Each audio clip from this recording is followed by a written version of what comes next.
Education for the future. Ну, я уже даже по-русски забыла, как это.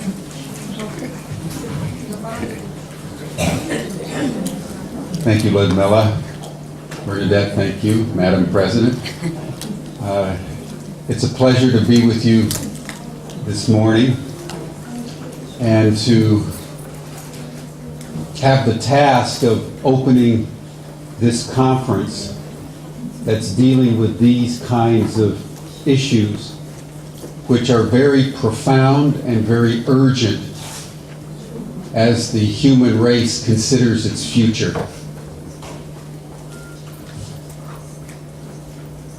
I have spent many, many years in this part of the world. I had the privilege of working very directly with Mikhail Gorbachev for many years.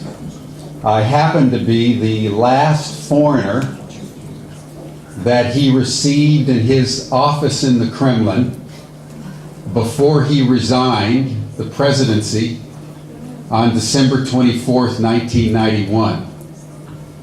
And in January of 1992, he and I met again in his new offices on Leningradsky Prospect, and that began a interactivity that led to the founding of the Gorbachev Foundation in the United States, the State of the World Forum, and convening conferences like this literally all over the world. And so I have been in Moscow many times. At one point I had an apartment there because I was traveling back and forth so much. There was one instance with Mr. Gorbachev with which I would like to open my remarks, and I hope will be a keynote for this conference, because I think all of us understand that not only is this conference being convened, but human relations are being transacted at this time in our history, where major issues are needing to be addressed about how we're treating each other, how we're treating the earth, how we're understanding the nature of consciousness, the nature of education, and the design that we want to embark upon in our future. In May of 1992, we took Mr. Gorbachev to the Council on Foreign Relations in New York City, which is the premier institution on foreign policy matters in the United States. And he gave his lecture. When he finished his lecture, Henry Kissinger, who was the dean of the Council on Foreign Relations, asked the first question. And he said, "Mr. Gorbachev, why did you fall? Why were you forced to resign?" And Mr. Gorbachev initially was taken aback. And then he said something I'll never forget. He says, "There were many political and economic reasons for my fall. But the essence was, I did not analyze reality ruthlessly enough." And that hit me like a diamond bullet. And if there's one thing that I've endeavored to do since then, is I've lived my life and built the institutions in which I've been involved. It's to start with as ruthless an analysis of reality as I possibly can. So this morning, in just a very few minutes, I would like to set forth my analysis of human reality circa 2013. And I believe that there are 4 major megatrends, 2 negative and 2 positive, that are shaping the human condition at the present time. To start with the negatives first. The single greatest megatrend influencing and shaping planetary affairs now is the escalating crisis of climate change.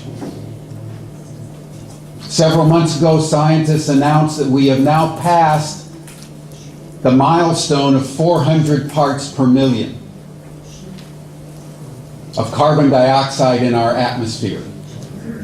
In the pre-industrial times, it was only at about 285, 286 parts per million. We are emitting collectively into the atmosphere every 24 hours over 100 million tons of carbon dioxide. It's the equivalent in terms of heat of several hundred Hiroshima bombs every 24 hours. And as a result, for the first time in planetary history, for the 4.5 billion years that our Earth has been here, a species is dramatically influeing the climate of the planet, and doing so in a very short period of time by unleashing major gases into the atmosphere that should have been kept into the Earth. Now, there are many things that I can say about this, but I want to summarize very briefly the following. The major result is the increase in frequency and severity of extreme weather events. Since 1985, the number of extreme weather events have increased fourfold. There was the drought, you will remember, here in Moldova, in the Ukraine, and Russia in 2009. You probably witnessed on the news the Hurricane Sandy in New York that flooded the city of New York. Where I live in California several years ago, in one afternoon, there were 1,900 lightning strikes that caused that many fires across the state of California that in 24 hours burnt down 1 million square acres of land. All of us the world over, whether it's typhoons in Bangladesh, hurricanes, floods, droughts, are being victimized by the fact that we relentlessly are burning fossil fuel. One of the results is the melting of the glaciers, the melting of the ice on Greenland, the Arctic, the Antarctic. Scientists predict that when all the melt has happened, sea levels will rise about 75 meters. Think about what that means. There are 220 major seaports around the world. If we don't stop global warming, all those seaports go underwater. That's St. Petersburg. That's London. That's Rio de Janeiro. That's Sydney. That's Los Angeles. That's San Francisco. And it's already started. One of the consequences of this is rising civil strife. They released a study about a month ago saying that of the 17 countries where we've had civil strife in the last 3 years, every single one of them had major climate change activity as the substrate of the civil disturbances. Syria. We're all focused on chemical weapons. But Syria today is experiencing the worst drought in its entire history. And the history of Syria goes back 10,000 years. The drought is so severe that upwards of 70% of all the small farmers have been forced off the land. We think of the Arab Spring, and we think of Tahrir Square and the young people with their Twitter accounts fomenting revolt. But in Tunis and in Egypt, the civil unrest was not started by a demand for democracy. The civil unrest was started by a demand that the government lower the food prices. Because one of the effects of escalating climate change is turbulence in the farmland and a collapse of the world food supply. So climate change is number one. And it's affecting everybody all over the world, whether you're transpersonal or you're not. Number two is the rise of national security states. In the face of climate change and the prospect that if we do not stop global warming, civilization itself will be forfeit, our governments are essentially doing nothing. And we all know that.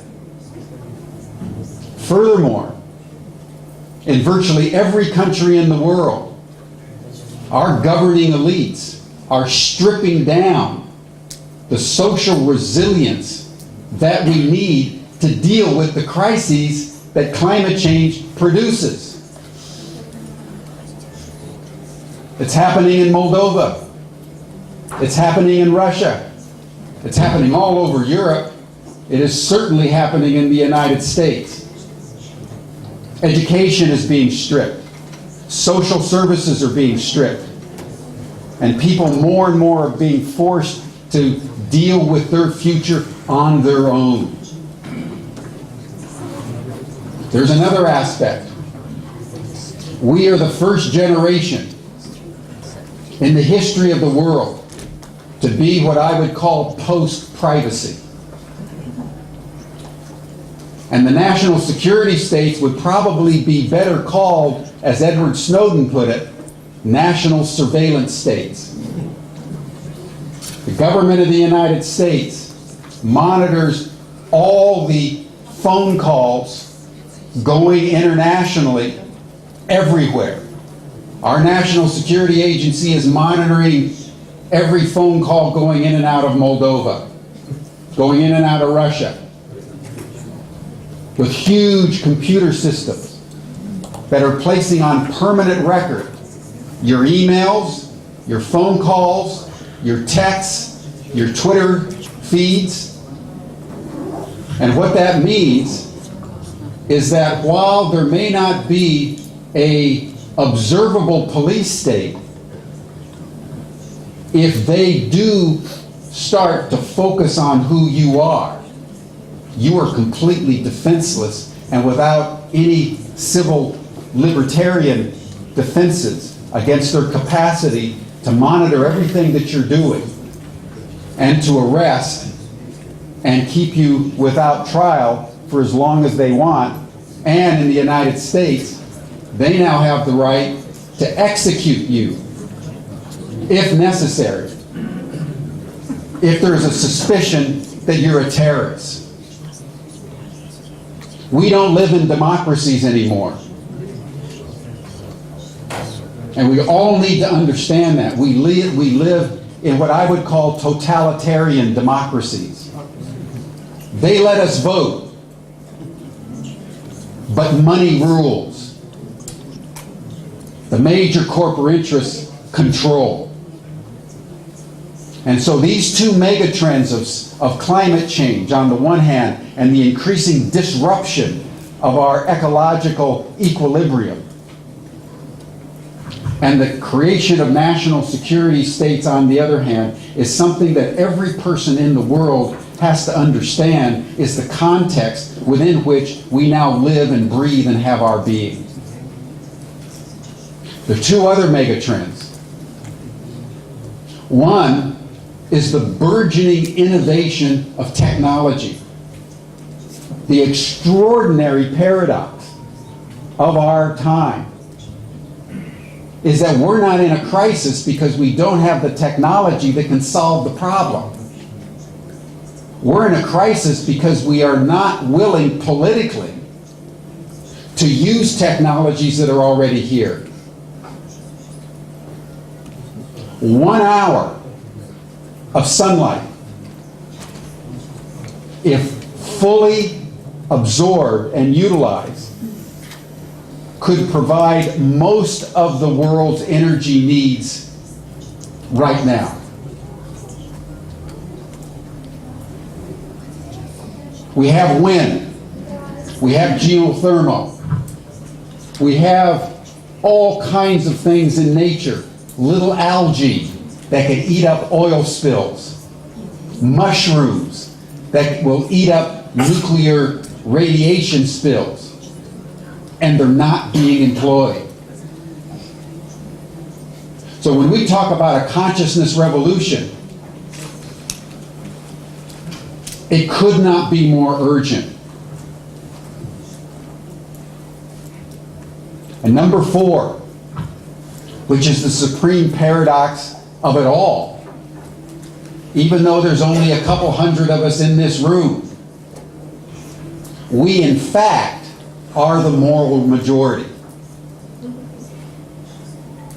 Now let me unpack that for a moment, because we are far more powerful than we can possibly imagine. If you went back in Europe 1,000 years ago, there was only one value system, and that was the church, the mother church. And then beginning in the 1400s, the Renaissance emerged, and then the Enlightenment. And there began to move into the European consciousness a new value proposition that was based not on the church but human reason, not on the Bible but the scientific method. And for several centuries, as we all know from our history books, much blood was spilt in the 30 Years' War, in the 100 Years' War, in the Reformation, in the Inquisition, over this question of which value proposition was going to be allowed to hold sway. There's still conflict between the church and secular society. But coming into the 20th century, the traditionalists, the conservatives, and the modernists, the scientific secular consciousness, had reached, I would say, an uneasy equilibrium. In the United States, it was about 50-50. Half of the people were traditionalists, half of the people were secularists. Then in about 1960s, sociologists began to observe a new phenomenon that at first they didn't understand, and it kept growing. 2%, 3%, then 5%, then 10%. And now in the United States, 35% of all the American adults are what Paul Ray calls cultural creatives. Similar studies have been done all over Europe and in Japan. Who are the cultural creatives? They're the people that have gone through the social movements that have characterized the post-war world. Civil rights, environmental, gay, lesbian, preventing cruelty to animals, the transpersonal movement. The people who are better informed, looking for new ideas. They're also the people who are very deeply spiritual, but they're not religious, which is a new phenomenon in Western civilization, if not human history. 100 years ago, if you were spiritual, you were religious. You were either a Christian or a Jew or a Muslim. Or in India, you would be a Hindu. In China, you would be a Confucianist. I would dare say if we took a poll of this room, most of you are deeply spiritual and very few of you are orthodox religious. The cultural creatives embrace technology. We all have our cell phones. We're online. But we also are environmentally concerned, and we embrace community. Cultural creatives are pragmatically political. They're not ideological. They just want to solve the problem and get together with people in a similar vein. The irony of the cultural creatives, which are now the moral majority of certainly Western civilization, and studies are indicating most of the cosmopolitan cities around the world, is this. Cultural creatives look out into the world, and it's the traditionalists and the modernists that control the media, control the civic institutions, control the religious institutions, and control the prevailing culture. So the cultural creatives feel that they're alone. They've done studies all over the world. And the feeling of isolation, the feeling, well, I'm the only one here in Ketchnow that is transpersonal, is universal. But it's extraordinary. The studies done on the cultural creatives indicate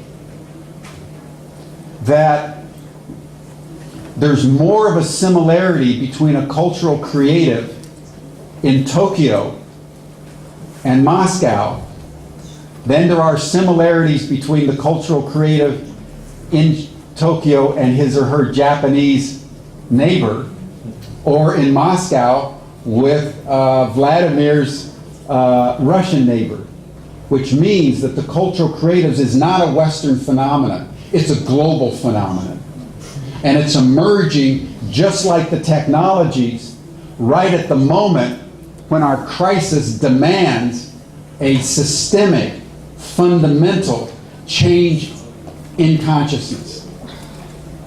And so the single most crucial question before us, whether it's in a transpersonal conference or a conference on renewable energy, or in the transition towns seeking to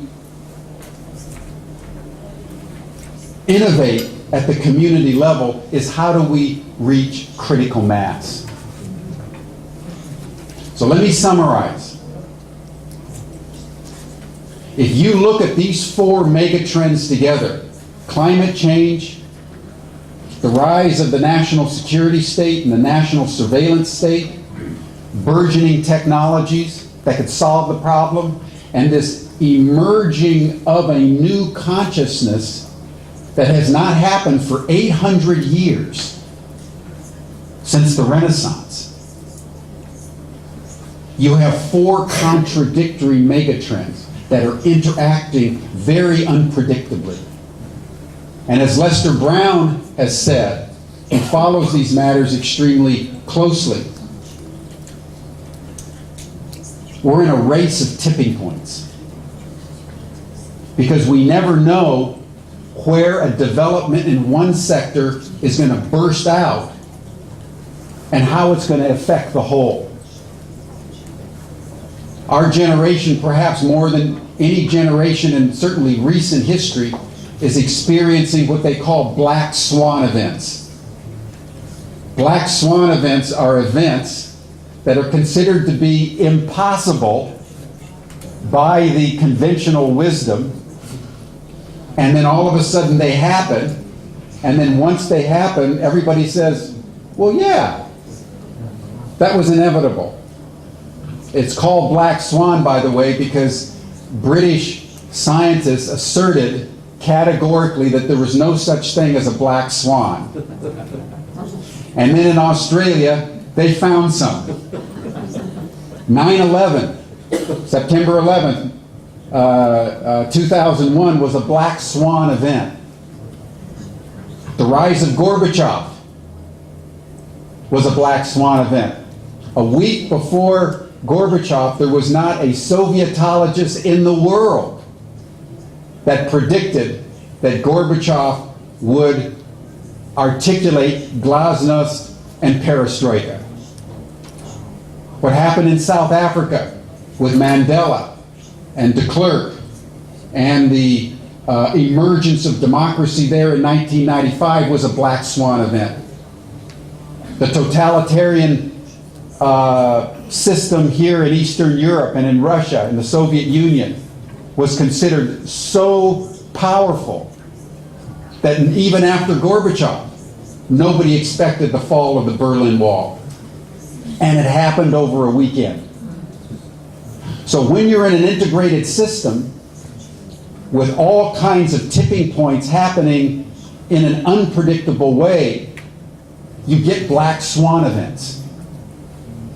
And what that means for all of us, contemplating the future of transpersonal, is we need to all understand, in my view, that context matters. The transpersonal movement cannot be seen as a private thing that you do in your own personal life and has nothing to do with anything else. Transpersonal is political. Transpersonal is ecological. It's cultural. It's social. We're all living in a world of the butterfly effect, where the flap of a butterfly's wings over China eventually causes a storm over Moldova, or the United States, or Peru. And in this new interactivity, how we act and what we do matters more than we can possibly imagine. Because small perturbations in the system, if they ricochet through the total system, can have extraordinary effects. Which leads me to the final area that I want to explore. What do you do in the face of climate change? What do you do in the face of a national security state that is monitoring everything that you're communicating, that can access your bank accounts, that can even use your cell phone when it's turned off to listen to what you're saying?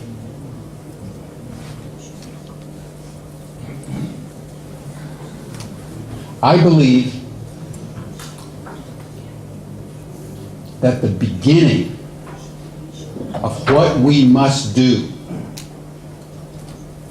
was put into a single phrase by Albert Einstein.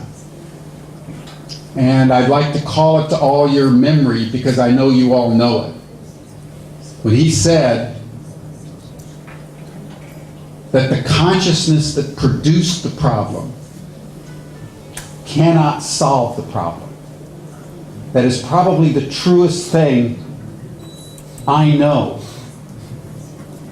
And what it means is that we need to understand that the nature of social change is not so much petitioning our governments to do the right thing in a world where we may have actually passed the point of no return, particularly on climate change, as we have to put our petard into the ground and recreate the world anew. To the degree to which we can have the strength individually and in our numbers. For example, here in Moldova, in the face of the grip of the scientific reductionist establishment here, to found a conference on transpersonal. That is founding the new. And it's worth remembering that the Renaissance was not started by an explosion of art. What happened in Florence, beginning in the fall of 1402, was two Florentine chancellors of the city decided that the crisis that Florence was undergoing was so severe there was nothing they could any longer do to change the problem. So what did they do? It was Bruno, a man named Bruno, and a man named Sabatati. They decided to change the educational system of Florence and do something completely counterintuitive. And they held a series of meetings. And they decided we need to shift the basis of education away from the church to the Greco-Roman civilization, away from the Bible to human reason. And that's what they called civic humanism. And it was the change in education, a new basis for education, that ignited what we now remember as the Renaissance. The transpersonal movement needs to create the world anew and dedicate itself, in my view, as we're doing in this conference, to educating toward a new kind of human consciousness. It's the only thing left for us to do. In the faith that the small little acts that we commit, even here,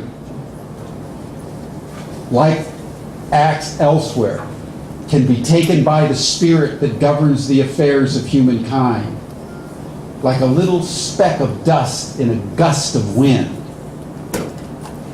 And then great change takes place. The grounding of this new way of being in the world, I believe, and there are many of you who know a lot more about transpersonal than I do, but my view that the grounding we need to create the world anew is in shamanic consciousness. Why do I say that? At a time when the world itself is being made more turbulent and the earth is rising and may slough us off as a species if we're not careful, the greatest grounding of spirituality is not in the Bible. It's not in the Quran. It's not in Torah. It's not in the Upanishads. It's not in the Analects. It's in the earth herself. What was the shaman? The shaman was many things. But at the most fundamental, what the shaman does is the shaman knows the language of nature and the language of society. The laws of the invisible realm and the laws of the visible realm.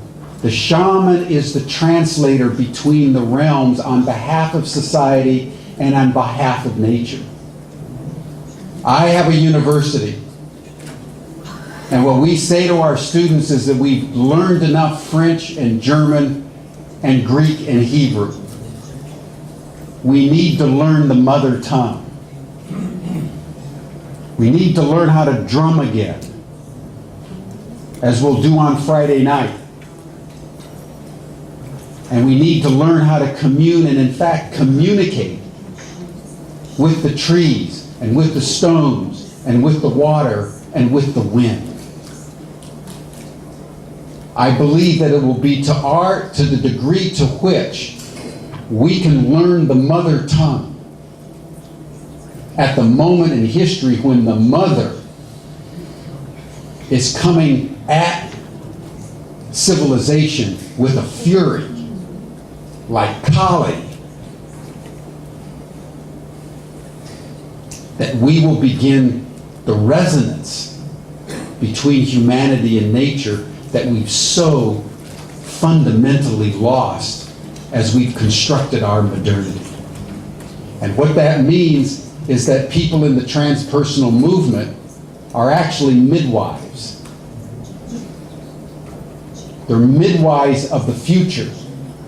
I believe that integral theory and practice, I believe that transpersonal theory and practice may be on the margins now, but if we are to survive, will become mainstream probably sooner than we can imagine.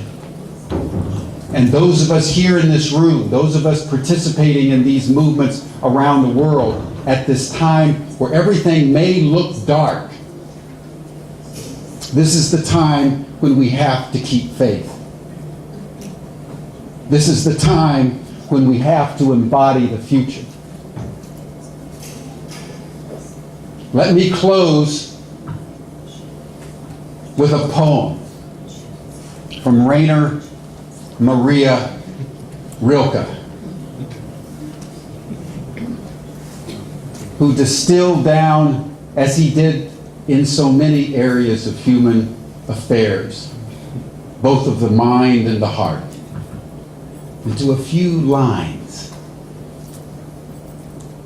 who we are and what we need to do at this moment. Time and again in history, some special people wake up. They have no ground in the crowd. They move to broader laws. They carry strange customs with them and demand room for bold and audacious action. The future speaks ruthlessly through them. They change the world.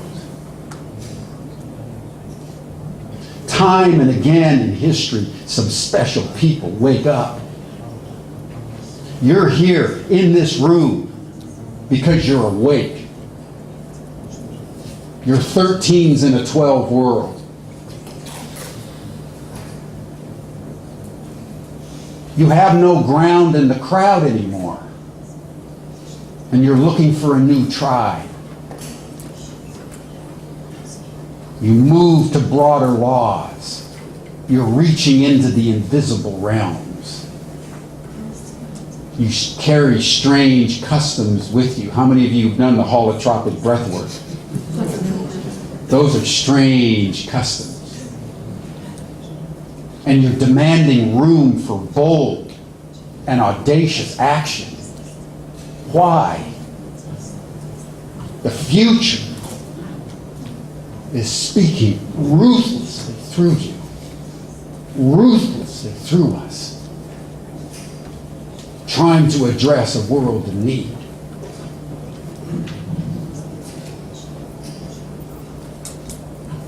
You will change the world. You are the midwives of the future. And it's an honor to be with you and to open up this conference in this spirit. Thank you all.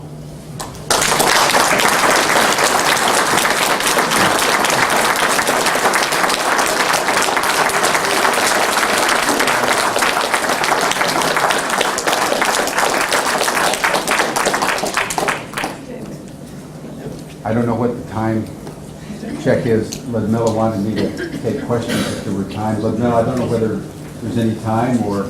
10 minutes still. No, we have a break, 5 minutes. There's a break. Remembering of who we most essentially were at the beginning, which somehow along the way we've forgotten.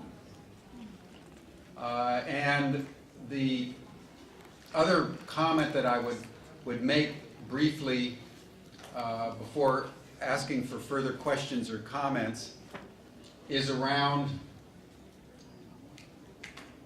learning.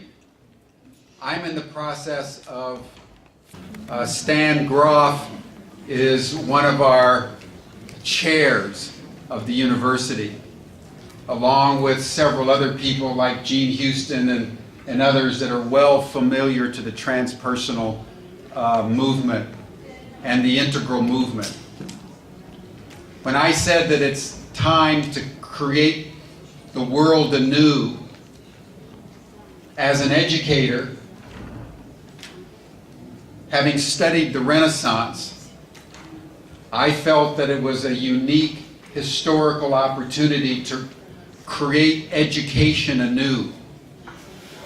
And even as the Renaissance moved away from the Bible and the church to human reason and the scientific method, now what was fresh and new in the 15th century has become outmoded and destructive in the 21st.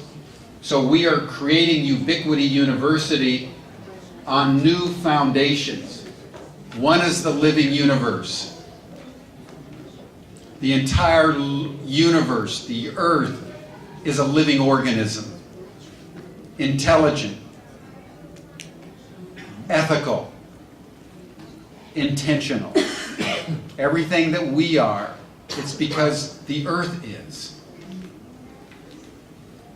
We're also grounding it on the transpersonal vision, and we're grounding it in integral theory and practice.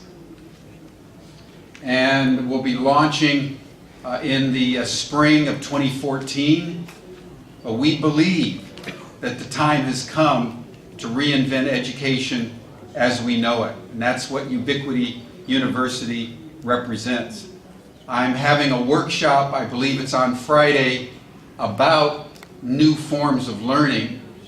And so I welcome anyone who's interested in that, possibly people who would like to represent Ubiquity University in Moldova or other countries, to come to that workshop where we can actually talk about how we begin to educate a whole new generation of young people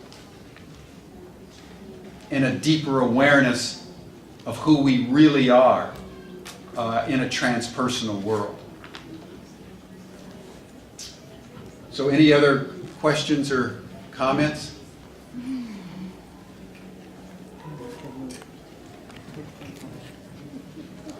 Yes, sir.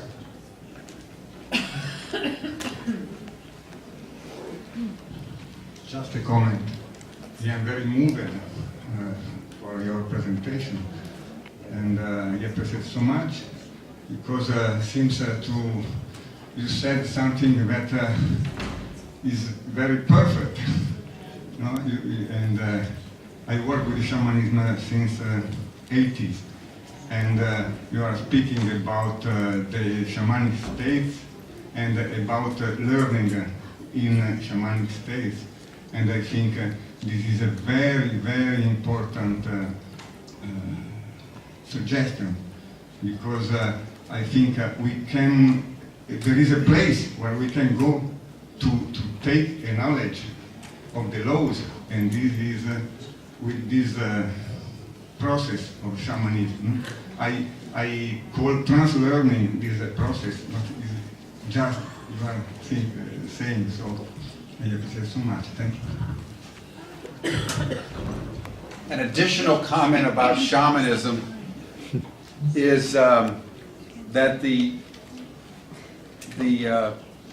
reality is, which is one of the things that in our university we're really accentuating, is that the latest exploration of science are now meeting the shaman, as many of you know.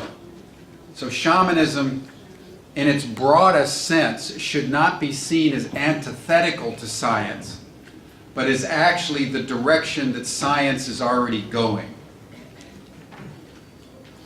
And that makes the conversation much more rich. I'm sure you've all known about the work of Ervin Laszlo as a science and evolutionary systems theory on the one hand, and someone who's deeply immersed in the Akasha, in the shamanic, and in the transpersonal on the other hand. As Ken Wilber said, one never needs to exclude. One simply transcends and includes. And I think that's what Ubiquity seeks to do. I'm sure that's what the transpersonal movement is also doing. Stan Groff, who's a good friend of many of us in this room, was a trained medical doctor, a trained psychiatrist in the Czech Republic, very conservative, until he took his first tab of LSD. And then he was thrust in one experience into the shamanic realms, into the interpersonal realms, and experienced as a scientist something that he could not then explain, but which was incontrovertibly true. And that, I think, is really the grounding of the transpersonal movement that is now coming to fruition, whether it's with Eurotas or the ITA or the ITP. And I was just talking with someone who's organizing the conference in Greece next year, which will be the first time the 16th annual Eurotas conference that would be done in partnership with ITA, ITP. So it would be a beautiful thing to have these different aspects of the transpersonal movement come together in an island like Crete, which is so deeply resonant into the divine feminine, into Gaia, and into earth consciousness. It would be a beautiful experience, I think, for all of us to have in October of 2014, is to meet together in Greece and really go much deeper into these kinds of realms.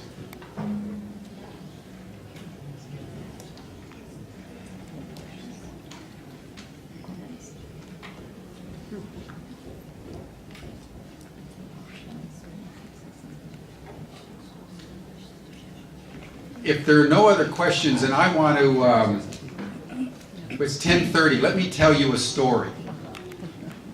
It was an experience that I had just a couple of days ago watching a film done by Alan Herrera.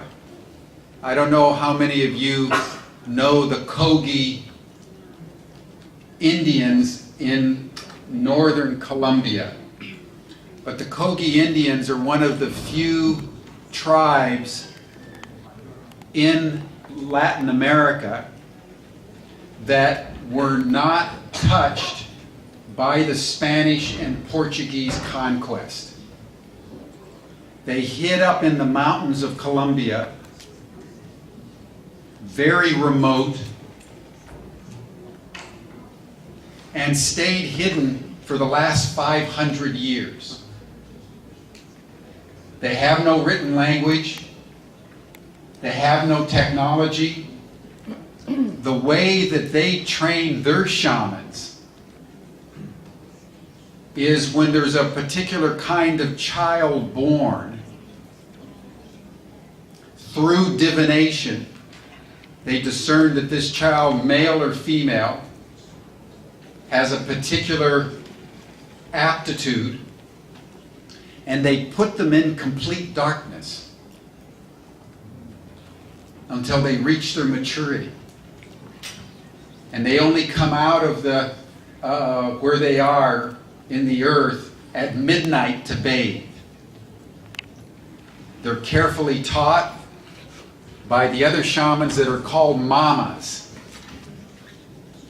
And their whole training is how to communicate with the earth and the invisible realm. About 20 years ago, they sent a message to an individual who was there in Colombia working for the BBC. He was doing a BBC documentary on El Dorado, the search of the conquistadors for gold. And he got up into these remote areas. He heard about the Kogi and sent them a letter which he never thought would ever be replied to. And about 6 months later they said, "We've been waiting for you." and arranged for Alan to come to the Kogi. And they said, we have been hidden here for over 500 years. We've had no contact with the outside world. We're reaching out to you because there's a message that we want you to take to the world. And he did a film called The Heart of the Earth. In fact, I have a copy up in my briefcase if anyone is interested in looking at it. It's unbelievable. The communication of one of the most sophisticated human communities I've ever seen. And their message was, the world needs to know that we're doing irreparable damage to the earth. And if you're not careful, the earth is going to rise up and destroy humanity. He made the film, and then last year, the Kogi called him back to their mountaintop and said, we have a new message for the world. And he went there, and this time, he did not direct the film, they did. And I was part of the first group of people who got a chance to see it before the premiere, which is happening next week at the St. Albert or the Alberts Hall in London. It's called Aluna. And there the Kogi say to all of us, the situation now is even more critical. People of goodwill must rise up because the forces of modernity, the forces of industrialization, the forces of capitalism are about ready to go beyond the point of no return. I wanted to close on this note because sometimes when we talk about climate change, sometimes when we talk about the national security state or totalitarian democracy, the new technology and the rise of what is really an emerging wisdom culture, sometimes we think it's an abstraction. It is not an abstraction. This is all happening in real time. And the situation on our planet and the precariousness of our civilization could not be more precarious. So being here at this conference, engaging in these questions of what is our human potential? What is the true meaning of education?